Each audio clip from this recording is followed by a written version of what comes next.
Mind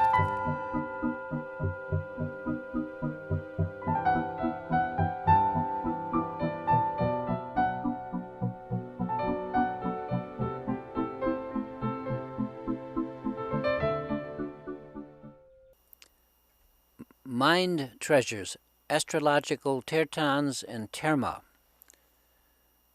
I get asked all the time what books I'm reading, and I invariably answer, I don't read books per se anymore. I read some Buddhist texts, but that's about all.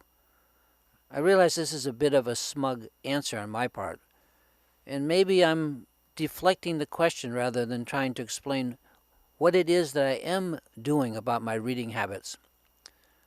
And this is also a topic I should probably take a pass on and not tackle. However, it fascinates me and has become an important part of my life, so here we go. Years ago, my first Dharma teacher, was a Rosicrucian initiator named Andrew Gunn McIver, who was born in Scotland. He was in his 80s at the time I met him, and he often used to say to me when he saw me reading this or that book, "Michael, someday you must become the book." Thought I. Now, what does that mean? Well, I think I'm gradually finding out what he meant. Believe it or not, I'm learning to read what is already embedded in my own mind, and it's a good read. Of course, modern Western society has no words for what I'm talking about, but the Tibetan Buddhists do.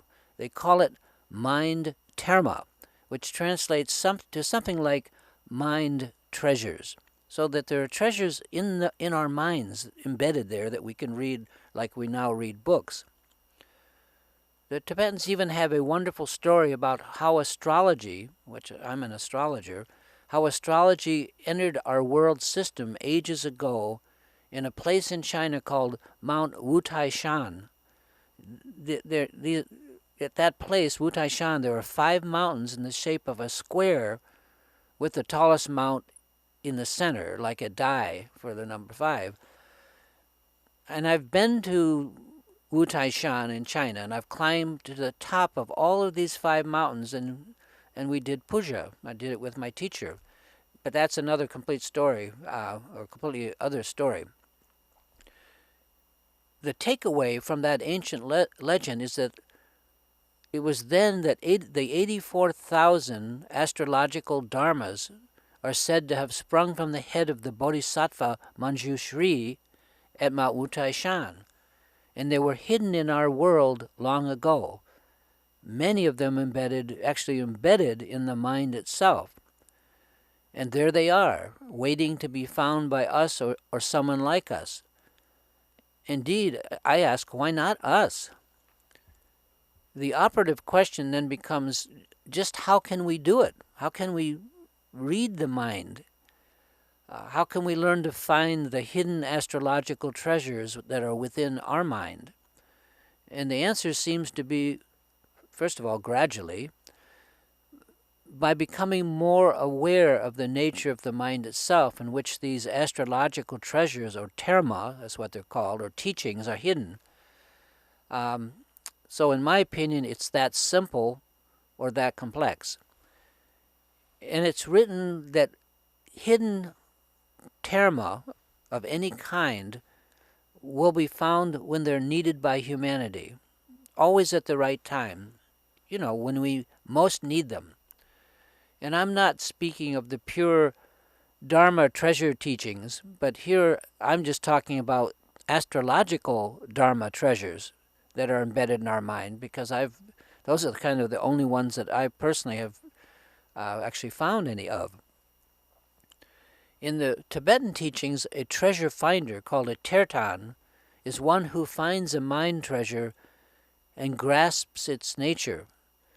And whoever finds it must first fully absorb not only the concept, but also practice the essence of that mind treasure, that terma, often for many years before they can share it with the community. You might want to think about that a bit.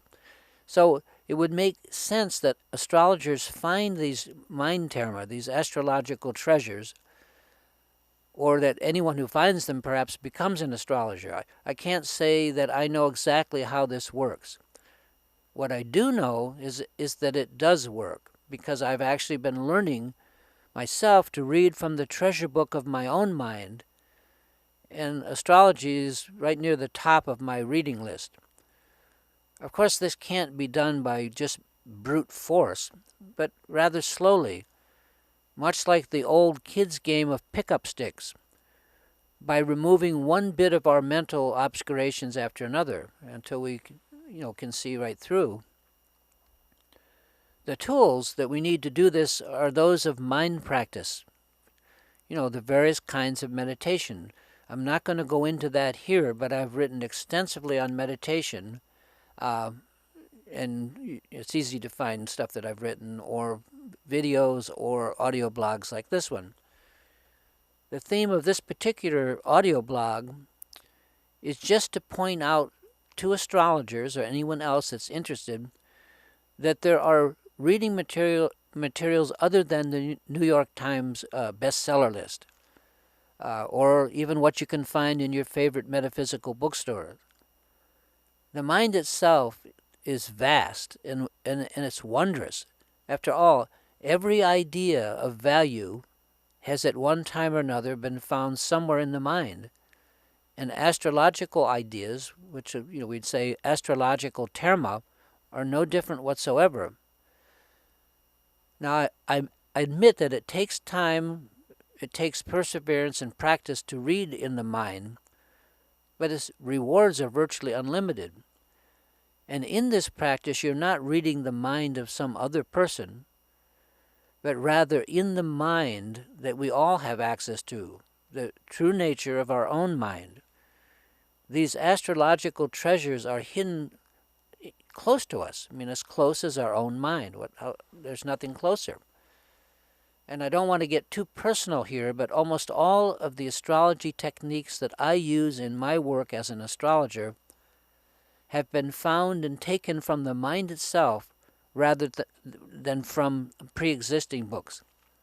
I could list them, and they would include techniques like local space, interface planetary nodes, heliocentric star types, full phase aspects, burn rate retrograde analysis, and so on. I've published all these as books. I also have added on to some existing astrological terma that have been already revealed, like Grant Louis, the astrologer Grant Louis's great Saturn work. It's a book called Astrology for the Millions, and there are others. So think about this, please. I could write more on this topic, but for those of you reading this who resonate to this, who get this concept, I have this suggestion. If you read from the mind, you are learning to focus not on the external outside world, but rather on the inside, on the inner essence, and that's what I'm pointing out here. So don't get hung up on external or outer phenomena, like the personality of someone like me who's talking to you here, who's presenting this. Like yourself, my personality is my business. It's just a collection of attachments that I've gathered over the years. It's how I appear. Instead, read beyond my outer person to the oracle that speaks through the personality, through any of us. Focusing on the outer personality of anyone is, the outer personality is kind of the guardian at the threshold of the mind, but it distracts us from reading what's beyond the personal and what can be seen shining through. What I write about here is not true because I say it to you. I'm saying it to you because, to the best of my knowledge, it's true. Read from the inside out, never from the outside in. I understand that this is an esoteric topic, but I hope you've enjoyed it.